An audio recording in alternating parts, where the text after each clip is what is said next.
good software engineer can write quality code and still hit a deadline. And this is the big argument that I see in LinkedIn land and all these other places, that people don't think that quality equates speed. I love an engineer on my team that asks the business a lot of questions and really thinks about the feature that they are building before they build it.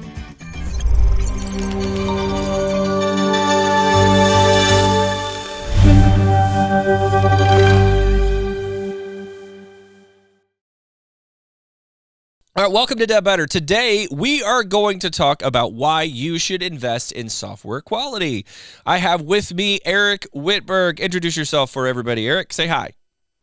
Yeah, hey everyone. My name's Eric. I'm a staff engineer here at 7 Factor Software, and it's an honor to be here, Jeremy. Thanks for having me.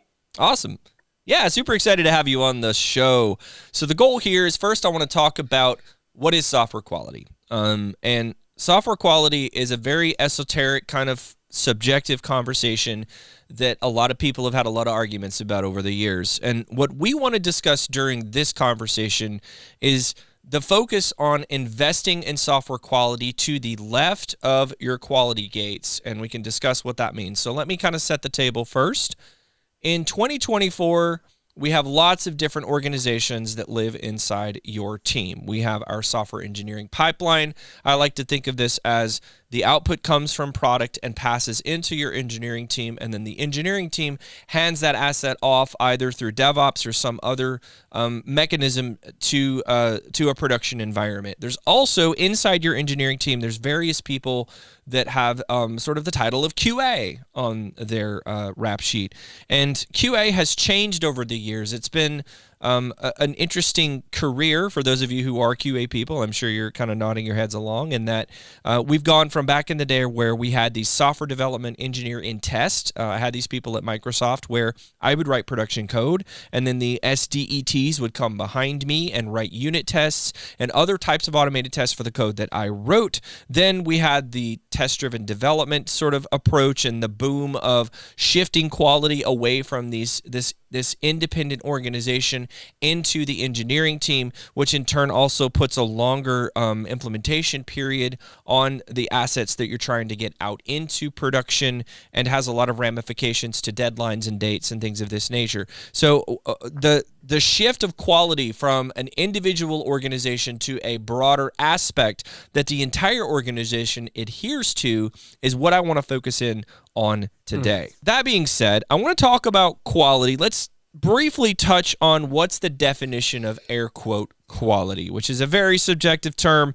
Eric, going to put you on the spot.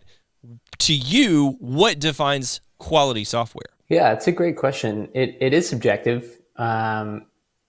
As an engineer, I would say it's that you have faith your software is going to do what you expect it's going to do. I think that's one way of looking at it. I think from a more technical standpoint, I would also think that it would involve a lot of tests. You have automated tests that you run regularly that will tell you with a certain degree of confidence that, your code is working the way you expect it to work. But I guess from maybe a business standpoint, it's just, when your engineers push up code, is it doing what you thought it was going to do in all, various edge cases and happy paths and bad paths and all of that? Yeah, I think quality is a difficult thing to pin down because it's such a flexible definition, right? Just like you hit on the head. To me, quality software is something that has a maintainable code base, a properly thought through architecture. It's not over-engineered, which is something perhaps some of you didn't expect to hear from a software engineer of 20 years, but it's also not under-engineered, and it's not written with blinders on to the point of just getting it out there to make it happen. And you see there's been a trend in industry to just get it out there and make it work. And yeah, I agree that under tight budgets and tight constricted timelines, that is potentially the right case. It really depends on your business case. But a good software engineer can write quality code and still hit a deadline. And this is the big argument that I see in LinkedIn land and all these other places, that people don't think that quality equates speed. They see quality as something that slows down the implementation process. And some people even see the idea of quality as a negative to your code base because it drags your ability to get things to market more quickly. But as you said, Eric, it's not that. It is the ability to produce more features more quickly because you've focused on creating a base framework of good quality tests and good thought through and engineered solutions that turn into faster times to market for the code that you're working in. And so shifting quality left from the QA team into the engineering team, how do we do that? So first question to you, Eric, how have you seen that done in your teams? So where we've taken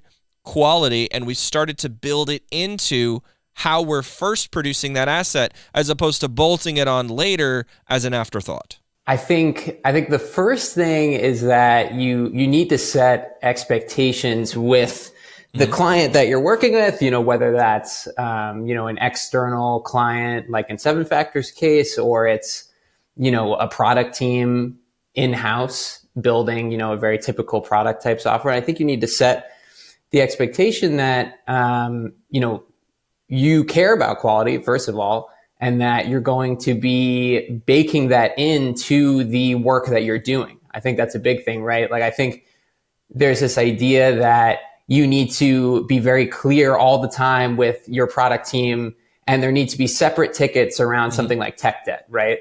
And I think a big part of it is getting away from that idea and sort of saying to yourself, like, okay, tech debt is not this thing that should happen and then you need to work on it separately afterwards, right? Like that's something that you need to be baking into the work that you're doing, just as like an expectation that you're going to be cleaning up as you go, right? Because if you don't, then you're saving it for later, which is just going to make things harder, I think. So that's certainly one way of doing it. I like to think of refactoring as one of your chief ways to help solve for quality issues in code. Now, let me also define what I mean by that, because some organizations, and I've seen QA teams use defect count as a measure of quality in my past, right? I've seen different sort of attempts to quantify what quality means based on how many bugs we've written versus how many features versus tech debt. To me, quality is about how quickly we can add additional features to a code base with little to no defects and issues. Now, that doesn't mean that writing one defect means that you wrote bad software. There are many things that are the root cause of air quote defects or true quality issues, and what I built in alignment with what product wanted. Because in a sense, that can be considered a defect as well. If we ship a feature that somebody doesn't want, that is a miss from a quality perspective, right? So to me, quality is we shipped the right thing and the right thing works, and I have the appropriate test suite in place such that I can refactor that code from a readability and a maintainability perspective. That last point is what you don't see a lot of non-engineering leaders discussing, right? As an engineering leader, I'm very invested in ensuring that the code that my team is writing is something that I can handle and that I can maintain as the product continues to evolve. Product views quality as, did you ship the thing I asked you to ship, and did it solve the business problem I'm looking to solve? Executive teams are seeing quality as, did it work? Are my customers angry? Are the stakeholders served? Am I making money? So there's so many of these disjoint ideas of what quality is that we need to kind of bring it all in-house and start thinking in terms of what is the overarching definition and how does my definition of quality fit into this conglomerate of sort of the global definition of what quality is. So refactoring to me is one of the key pieces, and having the right test suite in place is one of the key pieces of ensuring that you have a quality piece of code, which means what?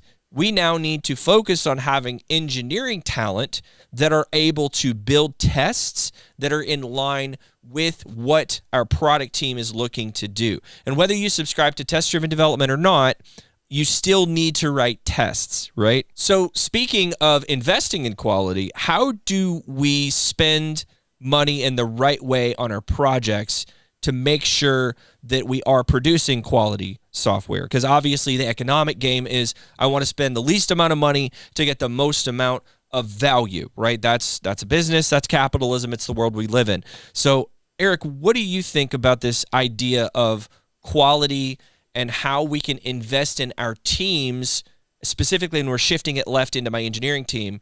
How do we invest in them to make sure that we're producing quality software? It's an interesting question.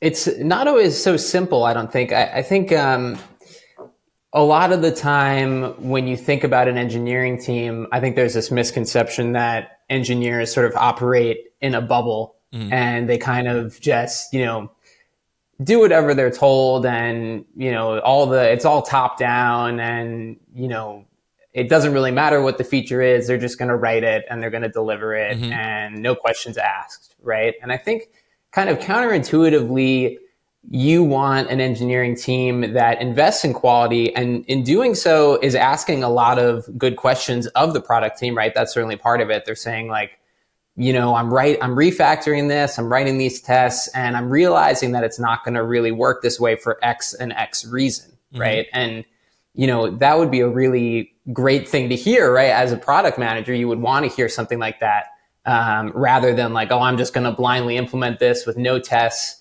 And I see this thing over here that I know, isn't really going to work, but it's fine, whatever. I'm just going to let it go, because that's not what the feature is, right? Like, I think, you want as you shift it left, as you shift the responsibility for quality left, you want engineers who are professionals, right? Who take it seriously and are, really thinking deeply about, how is this feature or how is this system going to respond to the change that I'm making? Do I have tests around this? Are there tests around this tangential thing that I think is related to it, but, maybe I've never seen this before. Maybe I'm a consultant who just jumped onto this, right? Like, you want engineers who care about these kinds of things, even though like, I think some product managers or, people who are maybe not as technical hear the word refactor and they kind of roll their eyes and they get a little scared, right? They're like,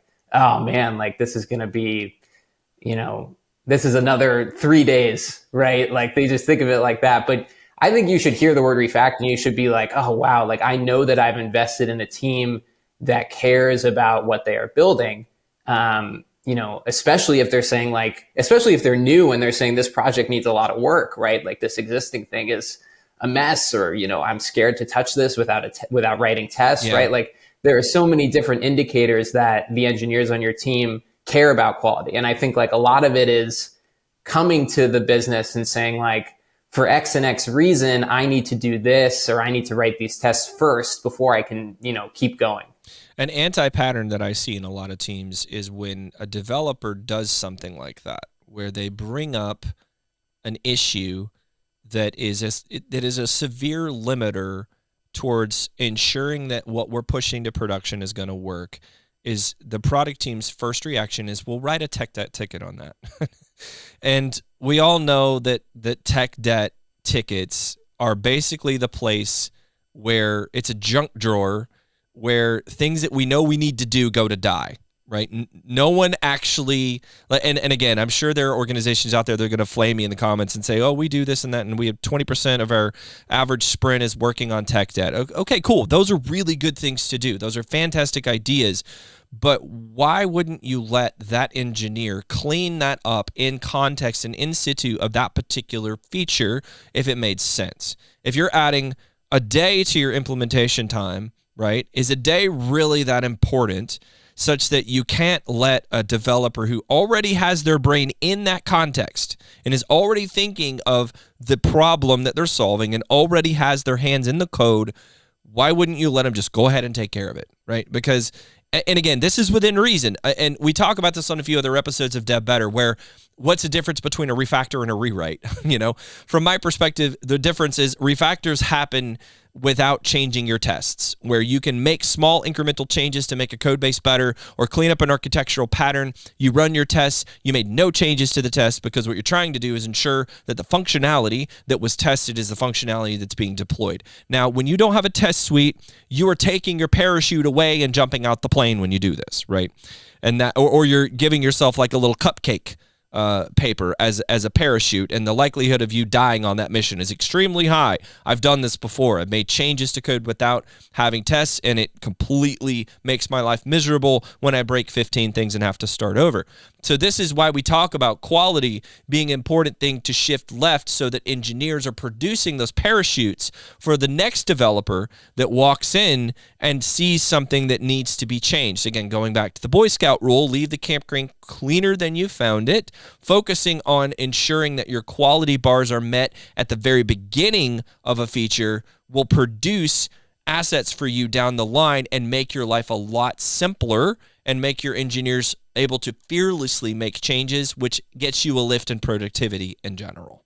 Yeah, and in addition to that, I think I understand, and we understand, I think, better than a lot of other people being in consulting, that there are deadlines and they do exist, and sometimes there are very urgent things that need to be done if there's something that's broken in production, or something along those lines.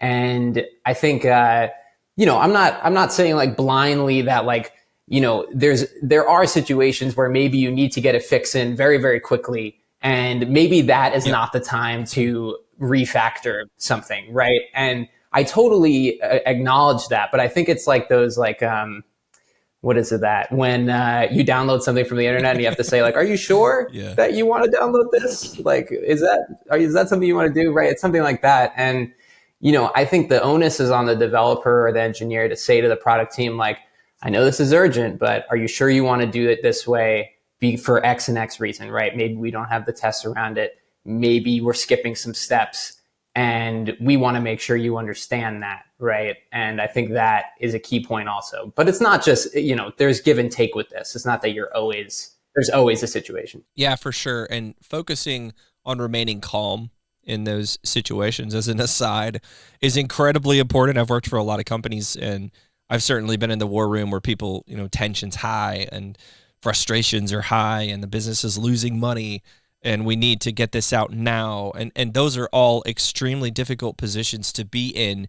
And that pressure, if you've never felt it before, is immense. And it makes sense to stand for that quality bar when necessary, and to know when to kind of back off, with the idea of we'll come back later and make sure that we patch this correctly. And I've worked on a ton of teams in my career, and I've seen this done right many, many times, right? Where we got the patch in, we made the fix, and then we came back around the next day. We had a blameless postmortem, and we talked about what did we do here? Where was the requirements miss, or where was the specific technology miss? What happened? Where did we forget about threading? Did we not spend enough time understanding how a particular interaction, from the front end to the back end works? Or did we not implement, the appropriate load balancing in our system? All those questions come to bear, and you end with a productive conversation and a set of tickets that you can then put in the same iteration or sprint or whatever you do, prioritize, and get that work pushed out, so that we're not adding more chaos to an already difficult and chaotic situation. So there are times when an enterprise or a business wants to modify the cost structure for how they're developing software. And this can be through nearshore, offshore components. There are perfectly valid reasons to do this.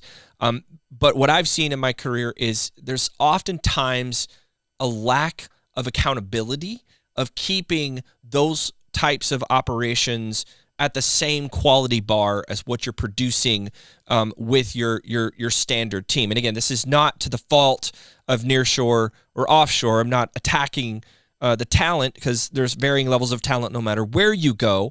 But from a culture perspective, how can we focus on ensuring that quality is a standard throughout both my onshore and my nearshore and my offshore operations? I think there's a couple different ways. I think, first of all, from a business point of view, it'll probably become obvious pretty quickly if it isn't anymore. Yeah. Right? Because there will be bugs, your system won't be working as it was. Things will be going wrong. So I think from a business perspective, it'll probably become obvious pretty quickly if your, new developers are not holding quality to the same standard as your old developers. Probably. I think that's the first thing. I don't know that it will be this hidden thing, maybe for a little while, but eventually it will probably become pretty obvious. From a technical perspective, I think there's a few things you can do, right? When there are pull requests coming in, it is very much the other developers' jobs to review those pull requests diligently, no matter who it is from, whether it's nearshore or offshore, your in-house team, whatever that might be.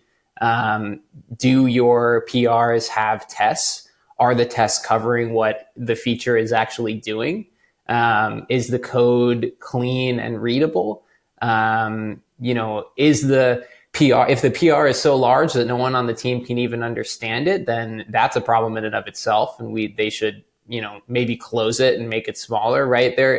There's a whole bunch of things that you can do. And I think the point is that if your team cares about quality, then everyone on that team should be held to that standard, even if that means, maybe some outside consultants are coming in. They should also be held to that same standard that your team has. Yeah. And it's the job of your developers to make sure that that is what's happening. Yeah, sometimes we've come into certain companies and helped set this standard because maybe their quality bars aren't quite what we would like. And again, we're not pretentious about it, but we believe internally that it is the software engineers' whole responsibility to produce something that is quality code, and quality means it meets the requirements and the expectations of product. It solves the business problem, which is something you don't see a lot of engineers talking about.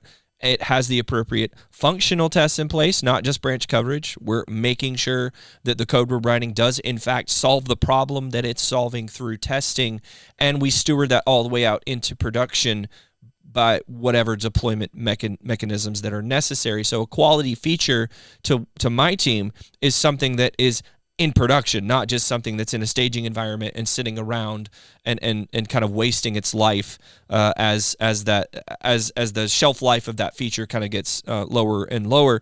We've also been in charge of helping certain clients with holding other companies accountable to that quality bar, and that's something I'd love to see in the enterprises that I work with, is that we have a standard bar, as you said, Eric, across the entire organization, and we don't compromise on that except in cases of extreme emergency where it makes sense for us to go ahead and just get a feature out and knock it out. And one of the things I see a lot of enterprises doing is accepting mediocrity as sort of the status quo, because I'm not spending this much on my offshore. I'm spending like orders of magnitude less on offshore, so I hold them to less of a standard. And I would argue that is a huge mistake, right?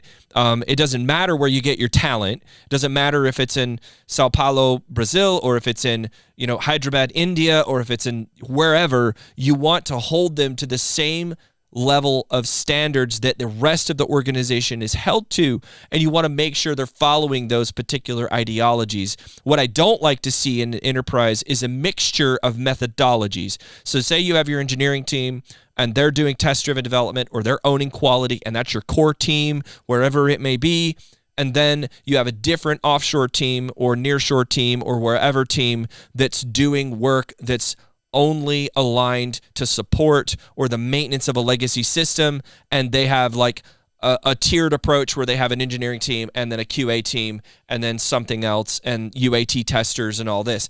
Fragmenting your approach is not going to buy you quality software. You're going to have two competing central ideologies that you're going to have to manage someday, because one day that system that team is supporting might have to be folded back into your organization, and all of a sudden you have this split brain set of basic ideas that you have to figure out how to merge the two of them into a common strategy. So I like to see companies that focus on a single thread of what quality looks like, and they enforce that across all of their vendors and their teams. I love it when a company holds me accountable to a process that produces quality. That makes me excited. Even if I disagree with it, I think it's a huge win for the company to ensure that all of that quality is standardized and built into the process no matter where they put it. So final question, Eric, for you personally, how does quality engineering and developers who care about quality impact your ability to deliver value to your customer? Oh, it helps in so many different ways, and it makes everyone's life easier. Every engineer who's on the team. First of all, I think I love an engineer on my team that asks the business a lot of questions and really thinks about the feature that they are building before they build it. I think a lot of times if you don't, especially if it's a complicated project and maybe the requirements aren't very clear, which, happens all the time. Someone might build a feature and then it's not actually even solving the business problem, right? We were talking about that a little bit before.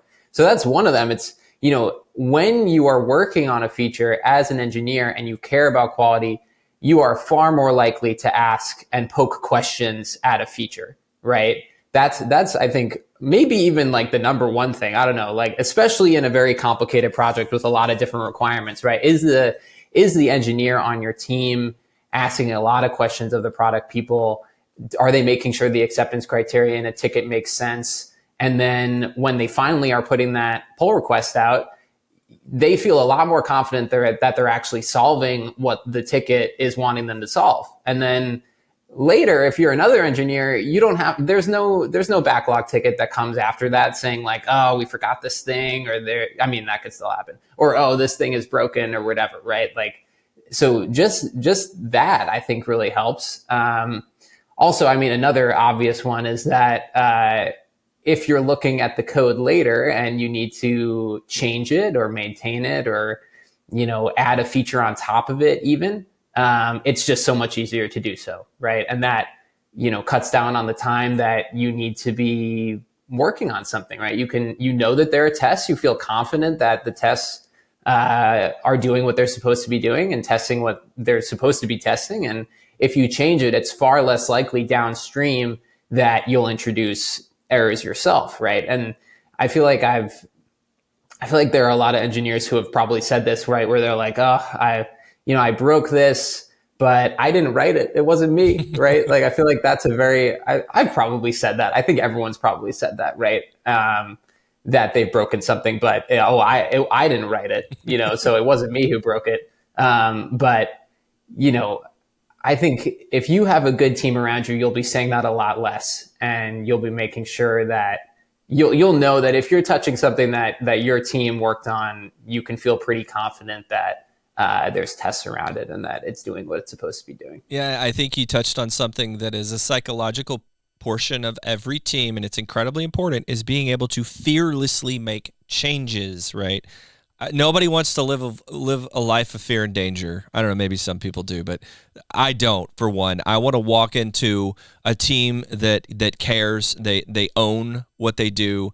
They care about quality. They focus on quality, not just from an engineering perspective, but quality from a product perspective, which is something that not a lot of development teams are trained to do. They're told to sit down and do what you're told, which we all know that that's not the value that smart human beings bring to the table, right? I didn't go to school for 6 years to be told to sit in a corner and write colored words on a screen all day. I went to school and I entered this industry because I want to change the industry and solve problems and change the world with the software that I create, right? So that's all great information. Quality, shift it left, people. Put it on your engineering team. I promise you they won't disappoint you. They will produce, if you give them a shot at producing quality requirements, quality software, and quality tests, will buy you some incredible dividends down the road. Again, there's all kinds of nuances to this. There's all kinds of little exceptions and little times when it makes sense to break the rule. Nothing in life is absolute. It's always somewhere in the middle, right? There's no extremes. Extremes are toxic. It's somewhere in the middle. But at the end of the day, focus on quality. We believe it at 7Factor. I have clients who believe in it, and I promise you that if you focus on quality, you will see some amazing things happen in your engineering teams moving forward. Eric, thanks for joining me, my friend. Awesome work. Appreciate everyone. Y'all have a great day.